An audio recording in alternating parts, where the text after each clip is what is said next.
Class 12-এর physics ক্লাসে আজকের topic alternating current বা পরিবর্তী প্রবাহ। এই চ্যাপ্টারটা শুরু করার আগে পরিবর্তী প্রবাহ বা অল্টারনেটিং কারেন্ট এই জিনিসটা কী সেটা সম্বন্ধে একটু আলোচনা করে নেওয়া যাক। দেখো, আমরা এতদিন যে ইলেকট্রিক সেল অর্থাৎ রাসায়নিক তড়িৎ কোষ যার কথা আমরা এতদিন ধরে জেনে এসেছি, আমরা পড়েছি, তার মধ্যে যে দুটো ইলেকট্রোড থাকে অর্থাৎ একটা অ্যানোড একটা ক্যাথোড, মানে একটা ধনাত্মক তড়িৎদ্বার আর একটা ঋণাত্মক তড়িৎদ্বার, তাদের মেরু প্রকৃতি তো কোনো সময় চেঞ্জ হয় না। অর্থাৎ ক্ষণে ক্ষণে পজিটিভিটি, একটা তড়িৎদ্বারের পজিটিভিটি বা নেগেটিভিটি ক্ষণে ক্ষণে চেঞ্জও হয় না। তার ফলে সেই তড়িৎ কোষটাকে যখন আমরা কোনো সার্কিটের সঙ্গে কানেক্ট করি, তখন ওই তড়িৎ কোষের ফলে উৎপন্ন যে তড়িৎ প্রবাহ ওই বর্তনীটির মধ্যে দিয়ে প্রবাহিত হয়, তারও অভিমুখ কোনো রকমভাবে চেঞ্জ হয় না। অর্থাৎ সেটাও একমুখী প্রবাহ হিসেবে বর্তনীর মধ্যে দিয়ে প্রবাহিত হয়। এইটাকে আমরা বলি সমপ্রবাহ বা একমুখী প্রবাহ বা ইউনিডিরেকশনাল কারেন্ট। ঠিক আছে, দেখো নিচের ছবিতে বাঁদিকে আমরা একটা একমুখী প্রবাহ বা সমপ্রবাহ তার আমরা একটা গ্রাফিক্যালি রিপ্রেজেন্ট করেছি। তবে এটা ঠিক কথাই যে ডিরেকশানে চেঞ্জ না হলেও সেটাকে আমরা আমাদের ইচ্ছা মতো কীভাবে, সেটা আমরা অলরেডি অন্যান্য চ্যাপ্টারগুলোতে আলোচনা করে ফেলেছি যে কিভাবে একটা সার্কিটের মধ্যে তড়িতের পরিমাণকে, এই একমুখী তড়িতের পরিমাণকে আমরা বৃদ্ধি বা হ্রাস করতে পারি। অর্থাৎ তার ম্যাগনিটিউড বৃদ্ধি বা হ্রাস হতেই পারে, কিন্তু এখানে আমরা এই গ্রাফেতে দেখিয়েছি যে একটা সমমানের সমমুখী প্রবাহ, সমপ্রবাহ এখানে যাচ্ছে। কিন্তু ডায়নামো বা জেনারেটর, এই যন্ত্র দ্বারা আমরা যে তড়িৎটাকে উৎপন্ন করি, এই যন্ত্রে তার তড়িৎদ্বার দুটো তড়িৎ ধর্ম কিন্তু কন্টিনিউয়াসলি চেঞ্জ হতে থাকে সময়ের সঙ্গে সঙ্গে। এটা পিরিয়ডিক্যালি পজিটিভ থেকে নেগেটিভ এবং নেগেটিভ থেকে পজিটিভে পরিবর্তিত হয়।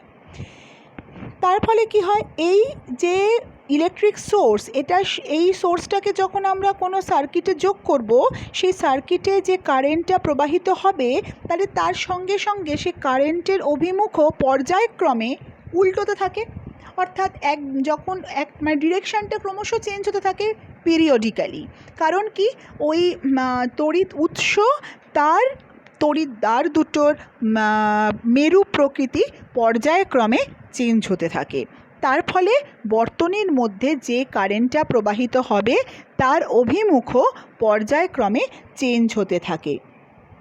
এই যে কারেন্টটা, এই ধরনের তড়িৎ উৎস থেকে পাওয়া যে কারেন্টটা, তাকে আমরা বলি পরিবর্তী প্রবাহ বা অল্টারনেটিং কারেন্ট। আর ওই যে তড়িৎ উৎসের মধ্যে যে তড়িৎদ্বার দুটোর মেরু প্রকৃতি পিরিয়ডিক্যালি চেঞ্জ হচ্ছে, অল্টারনেট হয়ে যাচ্ছে, তার ফলে তার ভেতরে উৎপন্ন তড়িৎচালক বল, যার জন্যেই কিনা ওই অল্টারনেটিং কারেন্টটাকে আমরা পাচ্ছি আউটার সার্কিটে, সেই তড়িৎচালক বলটাকে আমরা বলি অল্টারনেটিং ইএমএফ বা পরিবর্তী তড়িৎচালক বল। তাহলে পরিবর্তী প্রবাহ বা অল্টারনেটিং কারেন্ট, যেটাকে আমরা শর্টে বলি এসি, সেই এসিটা কিভাবে উৎপন্ন হচ্ছে এবং সেই জিনিসটা কি, সেটা সম্বন্ধে আমাদের একটা ধারণা পাওয়া গেল। আর অল্টারনেটিং ইএমএফ কাকে বলে, কিভাবে তৈরি হয়, সেটাও আমরা একটা ধারণা পেলাম। অল্টারনেটিং ইএমএফের জন্যই অল্টারনেটিং কারেন্ট তৈরি হয়, এবং ওই এসি সোর্সটাকে যখন আমরা একটা বর্তনীর সাথে যোগ করি এবং সেটা যখন একটা ক্লোজড সার্কিট বা বদ্ধ বর্তনী হয়, তখন যে বিভব প্রভেদ, যে পোটেনশিয়াল ডিফারেন্স পাওয়া যায়, সেটাকে আমরা বলতেই পারি অল্টারনেটিং ভোল্টেজ বা অল্টারনেটিং পোটেনশিয়াল ডিফারেন্স। যে ভোল্টেজটাকে আমরা পাই সেটাই হচ্ছে অল্টারনেটিং ভোল্টেজ। এইগুলো আমরা দেখতে পেলাম। এইবারে বাঁদিকের ছবিটার ডান দিকে দেখো, আমরা যেটা পেলাম একটা sinusoidal wave form of alternating current. Alternating current এবং অল্টারনেটিং ভোল্টেজের এক ধরনের আমরা তরঙ্গ রূপে ছবি দিয়েছি, যেখানে ডিসি বা ইউনিডিরেকশনাল কারেন্টের সঙ্গে কম্পেয়ার করে। আর ডান দিকের ছবিতে কয়েক ধরনের পরিবর্তী প্রবাহের আমরা রূপ দেখিয়েছি। যেমন প্রথমটা হচ্ছে সাইনুসয়েডাল, তারপরেরটা একটা কমপ্লেক্স খুব রয়েছে, ওটা মানে চট করে আমরা কোনো একটা গতে বাঁধা কোনো ম্যাথামেটিক্যাল এক্সপ্রেশন বা ম্যাথামেটিক্যাল কোনো রূপ তাকে আমরা দিতে পারছি না, সেটা একটা কমপ্লেক্স ওয়েভ ফর্ম। তার নিচে রয়েছে একটা রয়েছে ট্রায়াঙ্গুলার, আর একটা রয়েছে স্কোয়ার বা বর্গাকার, এরকম বিভিন্ন রূপ আমরা দেখতে পাই। কিন্তু আমরা বলতে পারি যে প্রত্যেকটা রূপই হচ্ছে এই সাইনুসয়েডাল ওয়েভ ফর্মের বিভিন্ন রূপ। তাদের বিভিন্ন রকম সাইনুসয়েডাল ওয়েভ ফর্মের একটা সমন্বয় করে এই ওয়েভ ফর্মগুলো তৈরি হয়েছে, এগুলো আমরা বলতে পারি।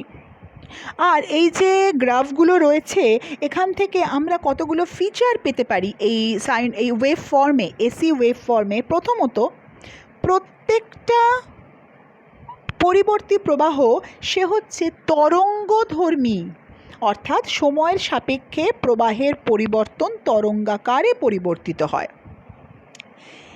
প্রবাহের মান যখন, এটা কিন্তু প্রবাহ বা ভোল্টেজ একই হবে, কারণ ভোল্টেজেরও যা হবে প্রবাহেরও তাই হবে।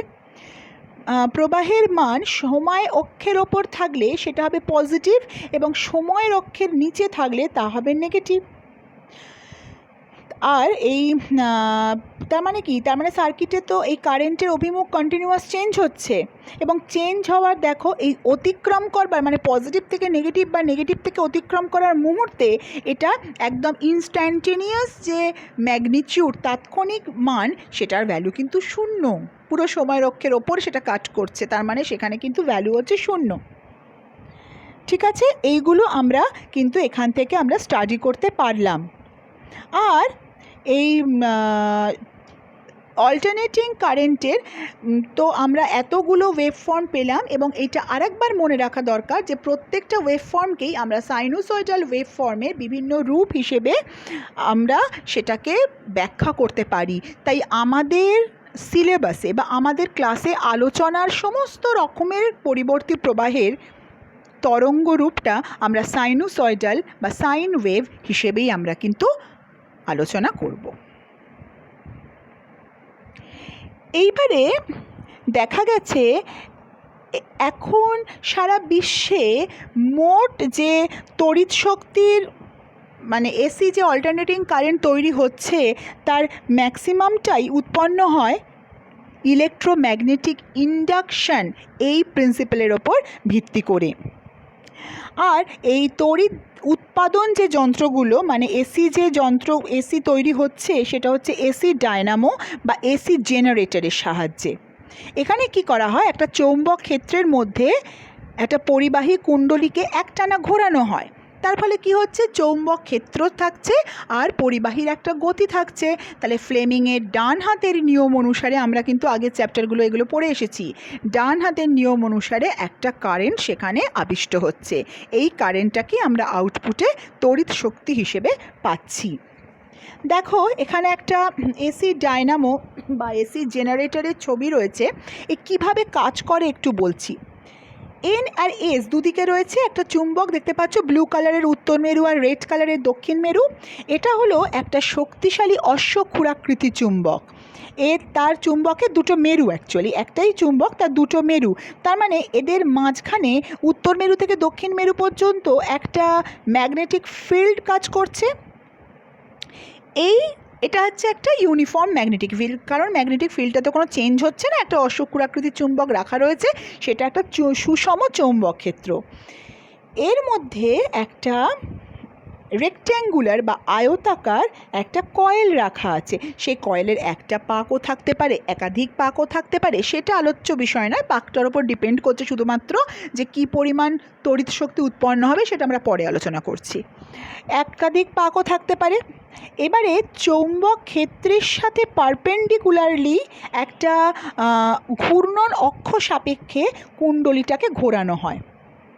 কারণ সেটাই তো ফ্লেমিংয়ের ডান হাতের নিয়মে বলেছিল যে ওটা হবে একটা মানে কারেন্ট যেদিকে যাবে সেটা হতে হবে তার সঙ্গে পারপেন্ডিকুলারলি, তাই ঘূর্ণন অক্ষটা হবে কিন্তু সবসময় perpendicular to the magnetic field. ঠিক আছে, আর ঘূর্ণনের সে অক্ষটাকে রাখা হয় চৌম্বক ক্ষেত্রের সঙ্গে পারপেন্ডিকুলার। আর এই যে কয়েলটাকে যে ঘোরানো হয় ওটার নাম হচ্ছে আর্মেচার। এইবারে যখন কয়েলটাকে ঘোরানো হয় তখন কয়েলটার ঘোরা শুরু হলে এর দুটো বাহু দেখো চৌম্বক বলরেখাগুলোকে কন্টিনিউয়াস ছেদ করতে করতে ঘোরে। তার ফলে বলরেখাকে ছেদ করছে মানে কি তড়িৎচুম্বকীয় আবেশের সৃষ্টি হয় এবং সেটা তার অভিমুখ হয় ফ্লেমিংয়ের ডান হাতের নিয়ম অনুসারে। এইবারে সে তো ঘুরছে মানে কি এই প্রবাহের অভিমুখটা কিন্তু একই থাকছে না, আনচেঞ্জ থাকছে না, কারণ ঘোরার ফলে এই দুটো পাশাপাশি বাহুর অবস্থান একবার দেখো বাঁদিকের বাহুটা যখন বাঁদিকে ছিল ঘোরার খানিকক্ষণ পরে সে তো আবার ডান দিকে চলে আসবে আর ডান দিকের বাহুটা চলে যাবে বাঁদিকে।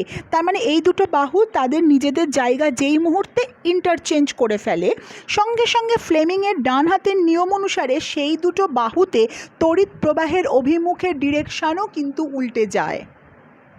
বোঝা গেছে? তার ফলে কি হবে, মেরু প্রকৃতি উল্টে যাচ্ছে, মানে এটার মেরু প্রকৃতি উল্টে যাচ্ছে। সবসময় তো আমরা জানি ধনাত্মক থেকে ঋণাত্মকের দিকে কারেন্টের প্রবাহিত হয়, তাহলে কারেন্টের অভিমুখ উল্টে যাচ্ছে মানে তার মেরু প্রকৃতি উল্টে যাচ্ছে। আর তার মানে এই প্রবাহ উল্টে যাওয়ার ঘটনা পর্যায়ক্রমে চলতে থাকে। আর কুণ্ডলীটি যখনই ঘূর্ণনের সময় এই উল্লম্ব অবস্থানকে অতিক্রম করে তখনই প্রবাহের অভিমুখ উল্টে যায়। আর এইভাবেই তৈরি হচ্ছে অল্টারনেটিং কারেন্ট বা এসি, এবং এই যন্ত্রটাকে বলা হয় এসি ডায়নামো। আর ওই যে বলছিলাম যে কিভাবে এই অল্টারনেটিং ইএমএফ বা অল্টারনেটিং কারেন্টের মান বৃদ্ধি করা যায়।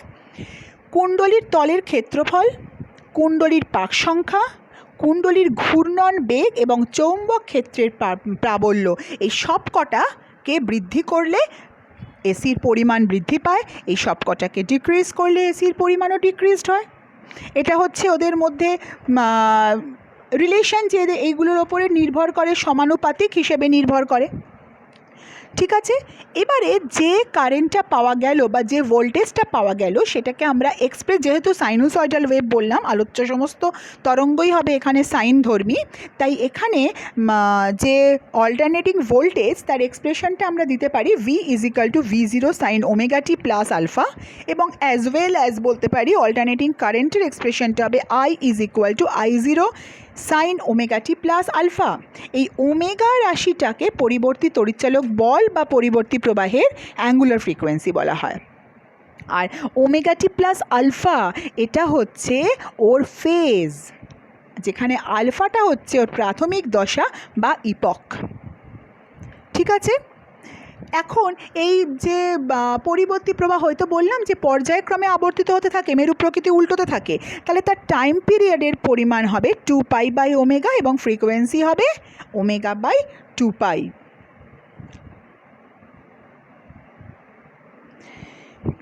এই যে এসি যে প্রতি মুহূর্তে মুহূর্তে তার যে চেঞ্জ হতে থাকে, পরিবর্তী ভোল্টেজ বলো বা পরিবর্তী প্রবাহ, তার মানটা তো কন্টিনিউয়াস চেঞ্জ হতে থাকে।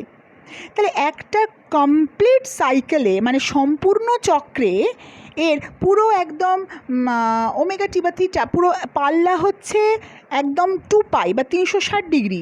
তার মধ্যে যে অ্যাভারেজ ভ্যালু পাওয়া যায়, প্রত্যেকটা ইনস্ট্যান্টেনিয়াস ভ্যালুগুলোর অ্যাভারেজ করলে যেটা পাওয়া যায় সেটাকে বলা হয় ওর অ্যাভারেজ ভ্যালু, এসির অ্যাভারেজ ভ্যালু। সাধারণত কি হয় যে একটা কমপ্লিট সাইকেল যদি আমি কনসিডার করি সেখানে দেখতে পাওয়া যায় যে একটা পুরো গোটা একটা সাইকেলের অ্যাভারেজ ভ্যালু কিন্তু 0 হয়, কিন্তু আমরা অ্যাভারেজ ভ্যালু অফ এসি বলতে বুঝি একটা হাফ সাইকেলে, মানে হয় ধনাত্মক দিকের সাইকেল বা ঋণাত্মক দিকের সাইকেল, তার মধ্যে আমরা অ্যাভারেজ করে তার কিন্তু অ্যাভারেজ ভোল্টেজ বা কারেন্টের ক্ষেত্রে হাফ সাইকেলের অ্যাভারেজ নিয়ে আমরা তার অ্যাভারেজ কারেন্টের পরিমাণ হিসেব করি। আদারওয়াইজ পুরো একটা কমপ্লিট সাইকেলের টোটাল অ্যাভারেজ কারেন্ট বা অ্যাভারেজ ভোল্টেজের মান কিন্তু 0 হয়। আর এই প্রত্যেকটা ইনস্ট্যান্টেনিয়াস কারেন্ট বা ইনস্ট্যান্টেনিয়াস ভোল্টেজ তাদের প্রত্যেকের স্কোয়ারের গড়, স্কোয়ারের রুটের গড়, সেটাকে আমরা বলি root mean square. Root mean square, অর্থাৎ এটার ভ্যালু হয় আরএমএস মান বলা হয় একটা সম্পূর্ণ চক্রে। এটার ভ্যালু হয় যেটা ম্যাক্সিমাম ভ্যালু বা ওই যে পিক ভ্যালু যেটাকে V0 বা I0 তার 1/√2 গুণ। ঠিক আছে, এটা হচ্ছে square root of average magnitude, সেটা হচ্ছে 1/√2। এই মানটাকে বলা হয় আরএমএস মান। আর যে কোনো ভোল্টেজ হোক বা প্রবাহ, তার আরএমএস মানটা হয় তার পিক ভ্যালু বা শীর্ষ মান, যেটাকে আমরা I0 বা V0 বলছি, তার 1/√2 গুণ বা 70.7%। এই গেল এসি সম্বন্ধে আমাদের প্রিলিমিনারি কিছু ইনফরমেশনস।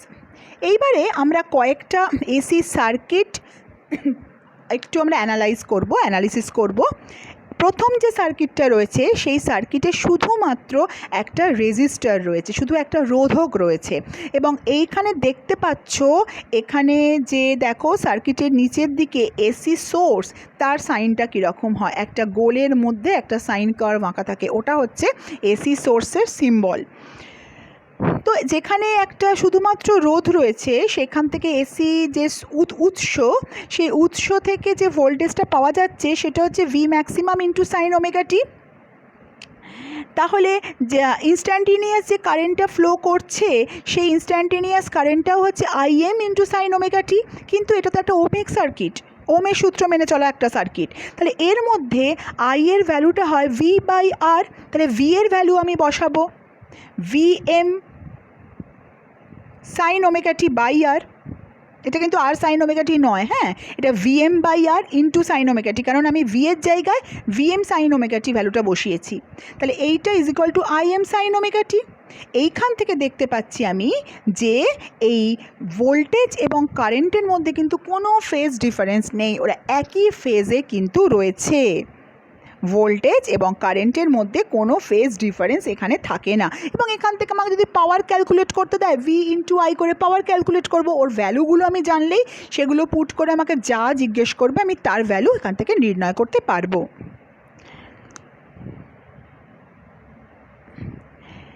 এইবারে যে সার্কিটটা রয়েছে সেই সার্কিটে শুধুমাত্র একটা ইন্ডাক্টর বা একটা কয়েল রয়েছে, ইন্ডাকট্যান্স, যার ইন্ডাকট্যান্সটা আমরা পাবো সেইটা শুধুমাত্র রয়েছে, একটা কুণ্ডলী রয়েছে। তাহলে এখান থেকেও আমি দেখতে পাচ্ছি ভোল্টেজ তো V/VM সাইন ওমেগা টি হচ্ছে, কোনো অসুবিধে নেই। কিন্তু এইখানে যে ইএমএফ ইনডিউসড হচ্ছে, এটা তো একটা কয়েল, সেটাও আবার আমরা জানি যে ই হচ্ছে -L ইন্টু DI/dt। এলটা হচ্ছে ওর সেলফ ইন্ডাকট্যান্স। তাহলে এই যে ইএমএফটা, এটাই হচ্ছে ওই যে ভোল্টেজ অ্যাপ্লাই করেছি তার সাথে সমান এবং বিপরীতমুখী। তার মানে V/-E, অর্থাৎ -L ইন্টু DI/dt। তাহলে ভি এর ভ্যালুটা আমি বসালাম VM sine omega t equal to L into DI/dt, শুধুমাত্র আমি যখন ম্যাগনিটিউড নিয়ে কাজ করছি। তাহলে DI এর ভ্যালু পেয়ে গেলাম।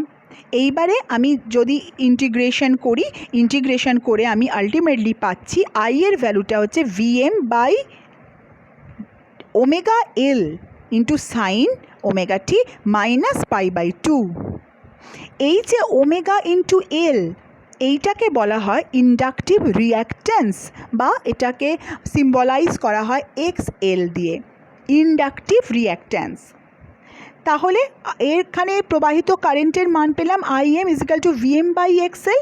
অর্থাৎ দেখো ওহমের সূত্রতে, ওহমিক কোনো সার্কিটে রেজিস্ট্যান্সের যা ভূমিকা, এখানে কিন্তু ইন্ডাকটিভ রিঅ্যাক্ট্যান্সেরও তাই ভূমিকা।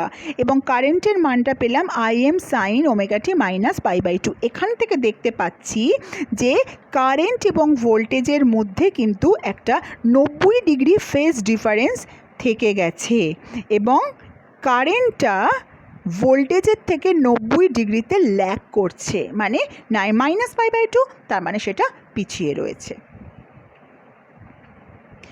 এইবারে সার্কিটটা হচ্ছে শুধুমাত্র একটা ক্যাপাসিটার রয়েছে।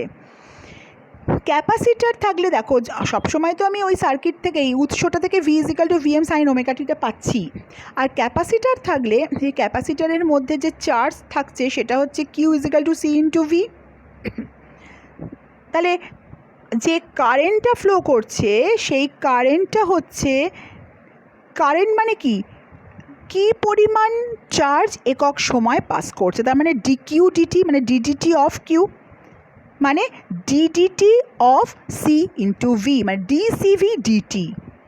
ঠিক আছে, এইবারে আমরা কি করলাম, এখানে ভি এর বদলে আমরা ভিএম সাইন ওমেগা টি ভ্যালুটা পুট করলাম, পুট করে আই এর ভ্যালু এবারে আমরা সেখানে ডেরিভেশন করলাম, করে আই এর ভ্যালুটা আনলাম VM by 1 by omega C, C হচ্ছে capacitance of the capacitor, 1 by omega C into sine omega T plus pi by 2। এই 1 বাই ওমেগা সি এই জিনিসটাকে বলা হয় ওর ক্যাপাসিটিভ রিঅ্যাক্ট্যান্স, ক্যাপাসিটিভ রিঅ্যাক্ট্যান্স বলা হয় এটাকে, ইন্ডাকট্যান্স নয়, ওটাকে হবে রিঅ্যাক্ট্যান্স হবে, ক্যাপাসিটিভ রিঅ্যাক্ট্যান্স বলা হয়, যেটার ভ্যালু হচ্ছে 1 বাই ওমেগা সি, এটাকে এক্স সি দিয়ে রিপ্রেজেন্ট করা হয়। তাহলে যে কারেন্টটা যাচ্ছে সেটা হচ্ছে ভিএম বাই এক্সি, অর্থাৎ ওহমিক কোনো সার্কিটে রোধের যা ভূমিকা এখানেও ক্যাপাসিটিভ রিঅ্যাক্ট্যান্সের তাই ভূমিকা, এবং আই এর ভ্যালু হচ্ছে I M sine omega T plus pi by 2, তার মানে হচ্ছে কারেন্ট এবং এর মধ্যে ভোল্টেজের মধ্যে আবার একটা 90 ডিগ্রির একটা ফেজ ডিফারেন্স রয়ে গেছে, এবং এখানে কারেন্ট ভোল্টেজের থেকে লিড করছে 90 ডিগ্রি ফেজে, অর্থাৎ সেটা কিন্তু এগিয়ে রয়েছে 90 ডিগ্রিতে। এইবারে আমরা তো এতক্ষণ ধরে দেখলাম শুধু একটা রোধ, শুধু একটা ইন্ডাক্টান্স বা শুধু একটা ক্যাপাসিটার, এই সমস্ত দেখলাম তো, কিন্তু এক একটা সার্কিটে যদি একাধিক থাকে, মানে রোধের সঙ্গে দেখো প্রথম সার্কিটটায় রয়েছে আমার একটা রোধ একটা ক্যাপাসিটার, একটা রোধ একটা ইন্ডাক্টার, একটা রোধ একটা ইন্ডাক্টার একটা ক্যাপাসিটার, এই সমস্ত রয়েছে। তার ফলে তার যে তুল্য রোধ হবে, অর্থাৎ I is equal to V by যে জিনিসটা হবে, সেই জিনিসটা হবে এই ইন্ডাকটিভ রিঅ্যাক্ট্যান্স, ক্যাপাসিটিভ রিঅ্যাক্ট্যান্স এবং ওহমিক রেজিস্ট্যান্স, এই সব কিছুর একটা সমন্বয়ে গঠিত একটা রেজাল্ট্যান্ট একটা ফ্যাক্টর, সেই জিনিসটাকে আমরা বলি impedance of an AC circuit. CR সার্কিটে মানে যেখানে একটা ক্যাপাসিটার রয়েছে আর একটা রোধ রয়েছে, তার ইম্পিডেন্সের ভ্যালুটা হয় √R² plus 1 by omega C whole square. ঠিক আছে, আর ওদের মধ্যে ফেজ ডিফারেন্স বা দুজনে যখন সেম ফেজে থাকবে তখন সেই ফেজ অ্যাঙ্গেলটা হবে tan inverse 1 by omega minus 1 by omega C by R. যখন এলআর সার্কিট অর্থাৎ একটা ইন্ডাক্টার আর একটা রেজিস্টার রয়েছে, তখন ইম্পিডেন্সের ভ্যালুটা হবে Z is equal two, Z দিয়ে রিপ্রেজেন্ট করা হয়, হবে √R² প্লাস ওমেগা স্কোয়ার এল স্কোয়ার। এবং যখন তিনটেই থাকবে তখন জেডের ভ্যালুটা হবে R² √R অফ অবশ্যই R² plus XL minus XC whole square, যেখানে এক্সএল মানে কি ওমেগা এল আর এক্সি মানে 1 বাই ওমেগা সি, এগুলোর হোল স্কোয়ার। যখন একটা এলসিআর এই সার্কিটে ওমেগা এল আর 1 বাই ওমেগা সি এই দুটো ভ্যালু সমান হয়ে যায়, তখন দেখতে পাওয়া যায় যে ইম্পিডেন্সের ভ্যালুটা সব থেকে কম হয় এবং কারেন্টের পরিমাণ ওই সার্কিটে সব থেকে বেড়ে যায়। এই অবস্থাটাকে বলা হয় সিরিজ রেজোন্যান্স। কেন সিরিজ? কারণ তিনটে জিনিসই এখানে সিরিজে রয়েছে, এটাকে বলা হয় রেজোন্যান্স। তাহলে রেজোন্যান্সে কি হয়, ওই ওমেগা এল মানে ইন্ডাকটিভ রিঅ্যাক্ট্যান্স এবং ক্যাপাসিটিভ রিঅ্যাক্ট্যান্স এদের ভ্যালু সমান হয়, তার ফলে বর্তনীতে তড়িতের পরিমাণ সর্বোচ্চ হয়। তাহলে আমাদের পরিবর্তী প্রবাহ বা অল্টারনেটিং কারেন্টের চ্যাপ্টার আজকের এখানেই শেষ হলো।